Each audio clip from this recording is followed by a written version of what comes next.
Y ahora, por favor, situémonos sobre esta zona concreta, mágica, telúrica, zona de poder, el maestrazgo. A mí me impresionó mucho esa pintura, pero es que hay infinitos misterios.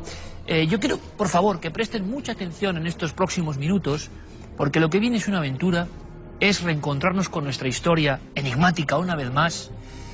Todo eso viene concentrado en un trabajo, el cátaro imperfecto, Víctor Amela, que es, yo puedo decirlo, el crítico televisivo, entre otras muchas cosas, yo creo que más importante e influyente de este país, pero es que, y quizás sea más importante, es un investigador entusiasta como pocos, y está con nosotros, y vamos a aprender muchas cosas fascinantes de los cátaros y mucho más.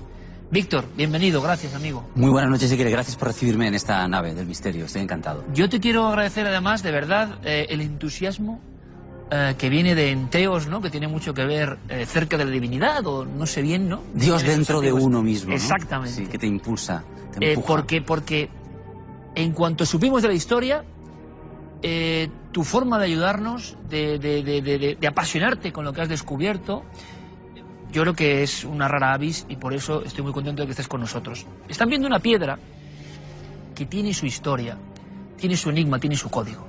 Pero vamos a contarlo luego, porque hay mucho que aprender de los cátaros en un inicio. Y luego iremos, de alguna forma, desfaciendo entuertos. Los cátaros. Yo sé que gran parte del público, lo anunciaba al principio, por supuesto que saben quiénes son, pero muchos no.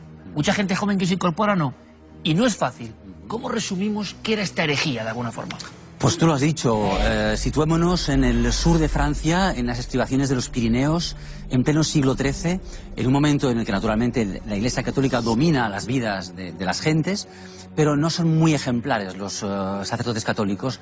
Se encaman con mujeres del pueblo, se quedan con las limosnas, extorsionan a la gente, no llevan una vida muy austera, y eso hace que surja un cristianismo alternativo, otro cristianismo, un cristianismo encarnado por personas muy austeras, son los llamados perfectos, personas muy sobrias, muy ejemplares, muy rectas, que ayudan a las gentes del pueblo sin pedir nada a cambio y les garantizan la salvación del alma.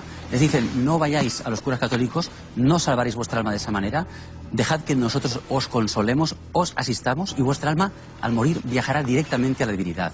Eso se difunde con un poder terrible que asusta a la Iglesia Católica. Hasta tal punto la asusta que organiza la única cruzada que ha existido de cristianos contra cristianos, la cruzada antialbigense.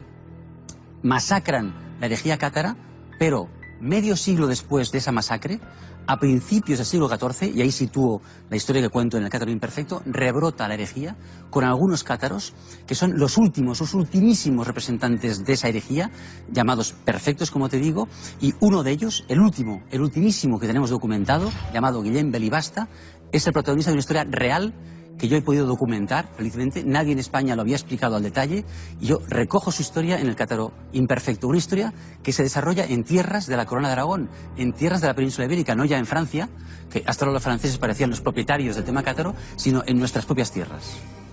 Pues así lo cuenta Víctor Amela, ¿no? Yo creo que no hace falta decir más. Y a mí se me pone la carne de gallina porque me he visto, en su día estuve con Carmen recorriendo Montsegur, que es otro de los enclaves importantes, porque ahí se produce la gran quema de cátaros, lo ha dicho Víctor perfectamente, cristianos contra cristianos. Antes de eso, ¿por qué, Víctor? Es decir, los cátaros de alguna forma han reencontrarse con la iglesia primitiva, tenían una visión de la mujer creo que diferente, Sí. Su revolución era muy poderosa y muy pobre también. Era muy pobre y muy poderosa, y sobre todo muy poderosa porque no pedían nada a las gentes. Les garantizaban que un buen fin. Ellos tenían un saludo, que era que tengas un buen fin.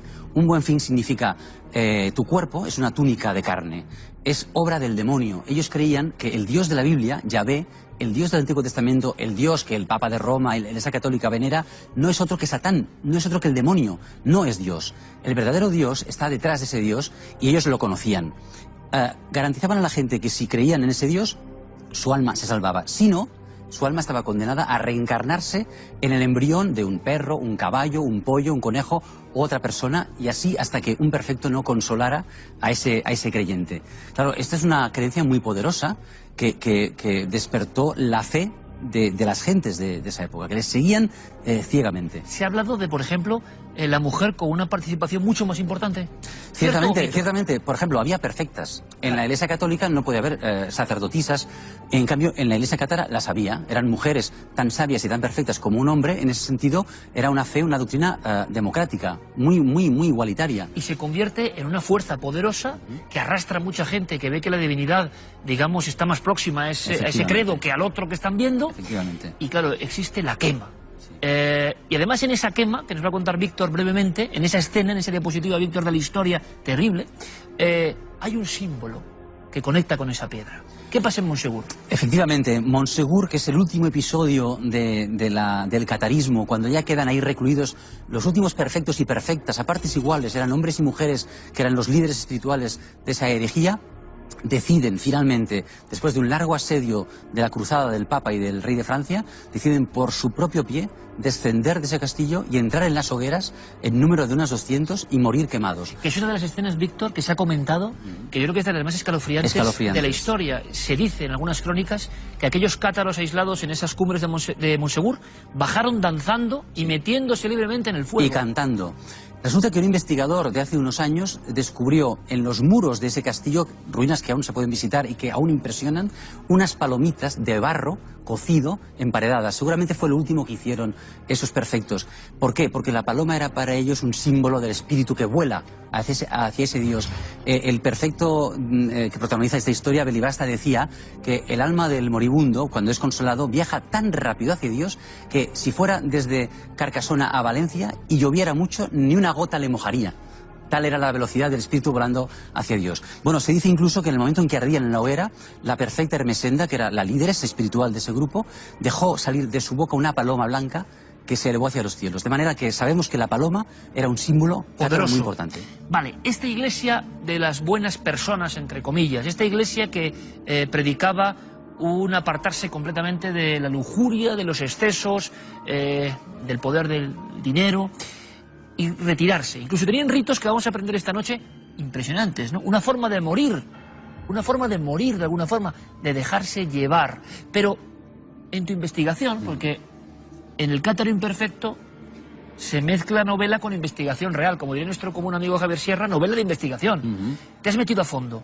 Esta piedra ha viajado en el tiempo y en el espacio, y me gustaría que nos contases, Víctor, por qué está aquí de alguna forma como un tótem protector, ¿no? Mira, esta piedra es uno de los misterios de mi vida, quizá el misterio de mi vida, porque esta piedra ha viajado durante 7 siglos a mis manos. ¿Por qué a mis manos? No sé por qué a mis manos, pero plantea una cuestión que yo he tenido que responder, y la he respondido escribiendo ese libro.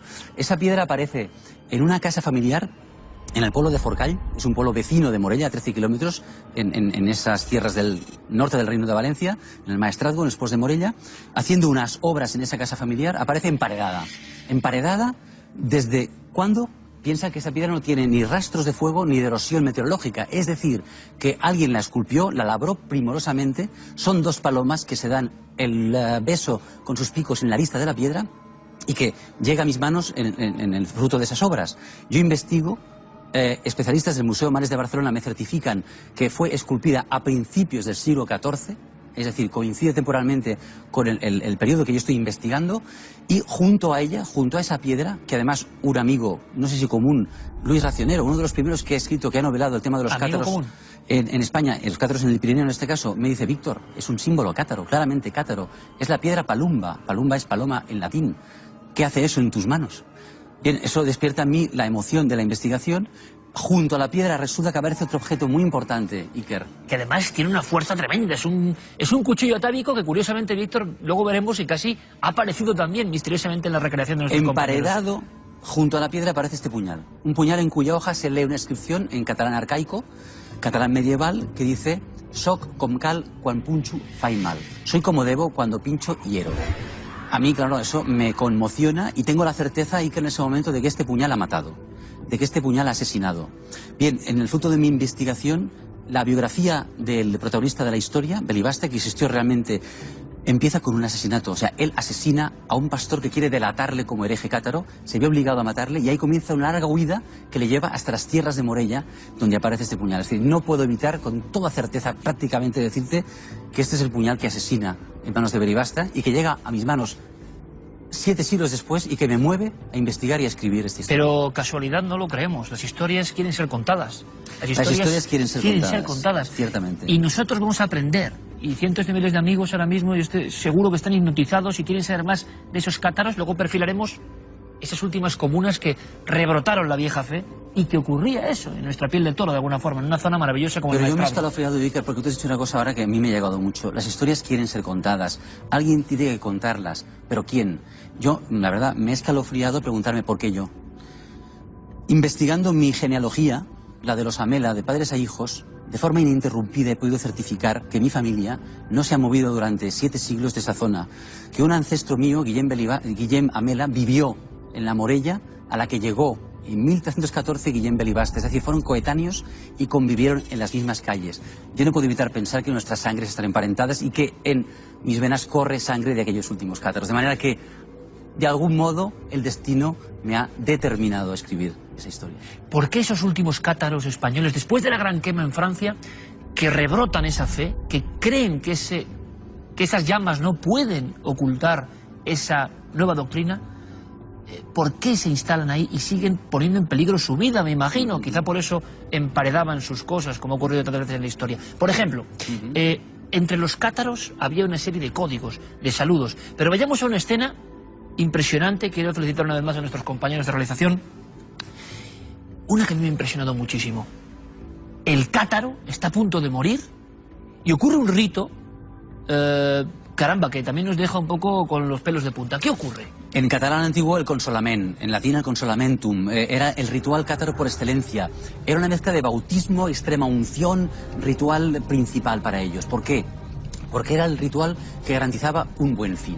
Era el ritual que garantizaba que ese espíritu divino, que es nuestra alma, que está aprisionado por la túnica de carne, que es como lo decían ellos, que es una cárcel para el alma, que es el cuerpo, si el ritual es correcto, que era leer un pasaje del Evangelio de San Juan, imponer las manos en ciertos lugares, garantiza que en el momento de la muerte ese espíritu viaja directamente y se reúne con la divinidad, ya no se reencarna, ya no sigue en este mundo material y bajo, en este infierno en el que vivimos.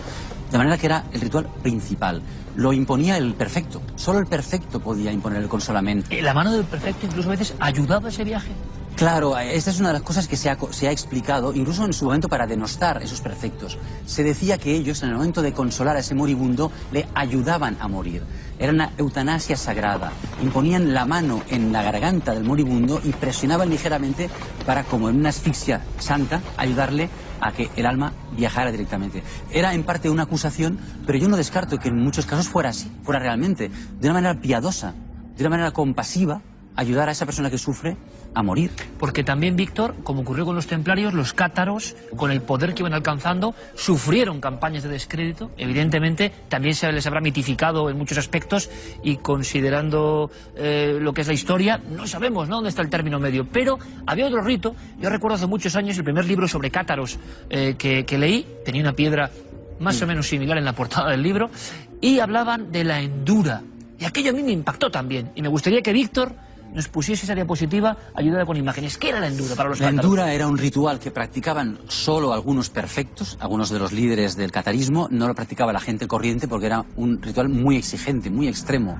Consistía que en el momento en el que el perfecto consideraba que ya había cumplido su ciclo vital, que ya había ayudado a lo que tenía que ayudar, que ya su vida estaba completada, dejarse morir por inanición, de ayuno, sin ingerir ningún alimento sólido ni líquido, retirarse probablemente a una cueva o quizá a una cava, una galería subterránea, y dejar de comer, dejar de beber y dejarse morir, porque ellos mantenían que después del ritual del consolament o moribundo, si este volvía a comer o beber, había que repetirlo, quedaba invalidado, de manera que para garantizarse ellos la salvación de su propia alma, se retiraban, practicaban este ayuno sagrado, esta endura letal, morían en ese apartado lugar y ya su alma volaba directamente a reunirse con la divinidad.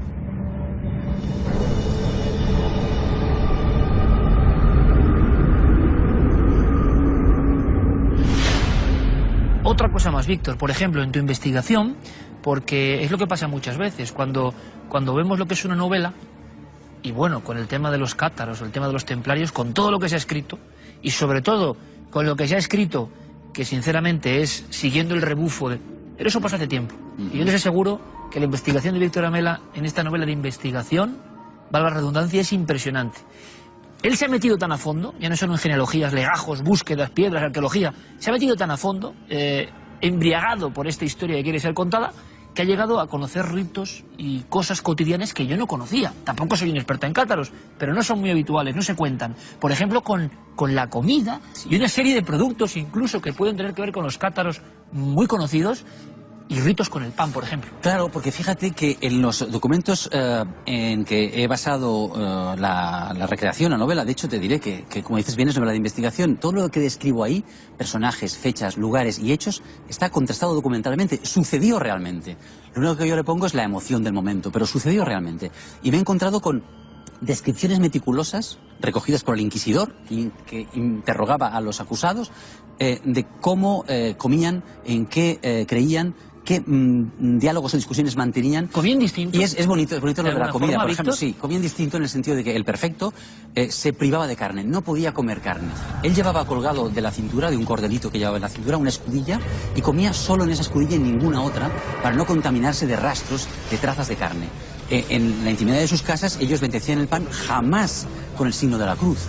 Para ellos el signo de la cruz era aberrante, era infamante. Decían que era el leño en el que han colgado a nuestro padre. No podemos venerar el leño en el que han colgado a nuestro padre. Y utilizaban el signo del círculo. Trazaban un círculo sobre el pan para bendecir ese pan. Lo que comía eran verduras, hortalizas y pescado. Y fíjate, lo del pescado es muy curioso. Ellos consideraban que el pescado no era hijo de la reproducción sexual, sino que nacía del agua. Por tanto era puro y podían comerlo. Y idearon un sistema para poder conservar el pescado más tiempo. Ellos hervían el pescado, hacían una pasta y la empanaban con pan. De manera que la empanada gallega es cátara. Porque fueron creyentes cátaros y algunos cristianos que conocían esas tradiciones culinarias las que por el camino de Santiago Totalmente. llevan la empanada galicia. De manera que es una cosa curiosa que me apetece compartir, ¿no? Era el pescado la comida principal del perfecto cátaro. Yo no quiero desvelar muchas cosas porque lo que deseo es que nuestro público, quien quiere investigar, quien quiera saber, quien quiera apasionarse, se meta en el cátaro imperfecto que publica nuestro amigo Víctor Amela. Por cierto, también es un poco un misterio, ¿no? Porque con un éxito impresionante desde el principio y con lo difícil que está el mundo de la literatura. Y nosotros se lo recomendamos vivamente, de verdad. ¿Sabes lo que dijo Belibasta en la hoguera? Justo antes de morir quemado, porque Belibasta... ¿Lo podemos contar? Yo te explico una cosa. Belibasta cae finalmente porque es traicionado. Un traidor llamado Arnau Sicre, pagado por el obispo inquisidor con mucho dinero, durante 3 años se infiltra en el grupo morellano de Belibasta, toma nota de todo lo que hace y lo que dice, consigue traicionarle apelando a su codicia y a sus bajas pasiones, porque aunque era un perfecto cátaro, era tan imperfecto como tú y como yo, cae en la trampa del traidor y finalmente es prendido por el inquisidor. Y gracias a eso conocemos cómo vivía, porque el inquisidor fue muy celoso y anotó estrictamente todo lo que consiguió extraerle a esos últimos cátaros. Te cuento esto porque, como tú dices, esta es una historia muy desconocida y yo estoy muy orgulloso de haberla sacado a la luz, haberles dado carne y sangre a esas personas que convivieron con nuestros antepasados. ¿Y qué dice ese último cátaro en la... ¿También lanza algún tipo de profecía? En la hoguera, en el momento en que está a punto de morir, dice: dentro de 700 años, el laurel reverdecerá. El laurel también era un símbolo cátaro. ¿Sabes cuánto tiempo ha pasado desde ese momento? 700 años. Esa piedra está aquí, ese puñal está aquí, y estamos hablando de la historia de ese hombre. Yo creo que no se puede añadir más, y quien quiera que vaya a investigar. Hay restos, hay cosas, hay elementos. Esa piedra está en un museo después de la investigación de Víctor Amela. Esa danza de la muerte, ¿verdad, Víctor? Donde puede haber incluso criptosímbolos que tengan que ver con el catarismo. Yo comprendo que te impresionara, porque de verdad que es un vestigio pictórico mural en el claustro de San Francés de Morella, impresionante, uno de los mejor conservados de Europa, y que tengo que confesarte que una vez ya publicada y ya la novela en las librerías, reparo en una epigrafía que dice en catalán antiguo: ¿dónde está tu tesoro? Lo es tu corazón. Que es una buena frase. 700 años después reverdecerá el laurel, el último cátaro en la hoguera en nuestro país. La investigación, Víctor Amela, el cátaro imperfecto. No me extraña que sea un éxito, yo me lo estoy leyendo y te deseo, compañero, todo el éxito del mundo, que las historias vuelvan a cruzarse y que compartamos esta filosofía tan milenaria, si se me permite, ¿no?, de apasionarnos con nuestra historia, y tú lo sabes muy bien, y yo lo sé muy bien, cuando ellas te atrapan, te conducen a lugares ignotos, pero siempre maravillosos. Y que hay algo muy poderoso detrás que no sé exactamente qué es, pero que mueve esta historia y ha hecho que tú y yo estemos aquí hablando de esto ahora. Sin duda. Yo jamás, ni en el mejor de mis sueños, hubiera soñado estar hablando de un tema tan caro para mí contigo aquí y compartiéndolo con tanta Sin gente. duda. Hay algo detrás que palpita. ¿Y cuántas personas ahora mismo van a querer saber más, van a preguntarse sobre los cátaros, van a viajar a lugares, quizá el propio maestrazgo buscando pistas? De alguna forma resucita, 7 siglos después, una vieja historia bastante injusta, ¿no?, con fuego y con fe. Víctor Amela, el cátaro imperfecto. Todo lo mejor para ti, compañero. Iker, Gracias. muchísimas gracias. Gracias, de verdad.